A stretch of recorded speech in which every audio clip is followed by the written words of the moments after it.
భయ్య ఇప్పుడు బాలయ్య బాబు గారి గురించి ఏ చిన్న విషయం బయటికి వచ్చినా అది తెగ వైరల్గా మారిపోతుంది భయ్య.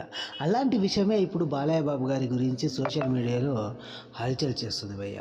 భయ్య ఆ విషయం ఏంటో తెలుసా భయ్య? బాలయ్య బాబు గారు నార్మల్గా రెమ్యూనరేషన్ తీసుకోవాలి అంటే ఒకప్పుడు ఆల్మోస్ట్ 15 నుంచి 16 కోట్ల వరకు ప్రతి సినిమాకి ఇచ్చేవారు నిర్మాతలు. సో అది కాస్త ఇప్పుడు డబల్ అయిపోయింది భయ్య. ఇప్పుడు చేస్తున్న ప్రతి నిర్మాత బాలయ్య బాబు గారికి 30 నుంచి 34 కోట్ల వరకు రెమ్యూనరేషన్ అందిస్తున్నారు భయ్య.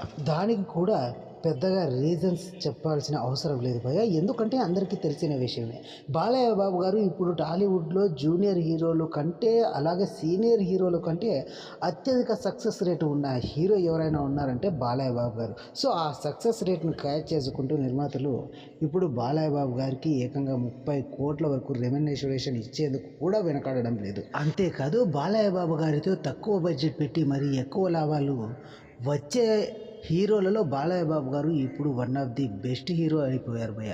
భారీ భారీ బడ్జెట్ సినిమాలు పెట్టి లాభాలు రాక నష్టపోయిన నిర్మాతలు కాస్త ఇప్పుడు బాలయ్య వైపు చూస్తున్నారు భయ్య. సో ఇది బాలయ్య బాబు గారికి శుభ పరిణామమే అని చెప్పుకోవచ్చు. బాలయ్య బాబు గారి చేతిలో ఇప్పుడు ఎన్బీకే 109తో పాటు మిగిలిన 3 ప్రాజెక్టులు కూడా కంటిన్యూటీలో ఉన్నాయి భయ్య. సో భయ్య ఇది భయ్య ఇవాటి వీడియో. మన బాలయ్య బాబు గారు ఎదగడాన్ని మీరు ఎలా అనుకుంటున్నారో కింద కామెంట్లో తెలియజేయండి భయ్య. ఇది భయ్య ఇవాటి వీడియో. వింటున్నాం కొన్ని వీడియోలతో మీ ముందుకు వస్తాను భయ్య. వీడియో కనుక నచ్చినట్లయితే సబ్స్క్రైబ్ చేయడం మాత్రం మర్చిపోకండి భయ్య. థ్యాంక్ యూ ఫర్ వాచింగ్ భయ్య.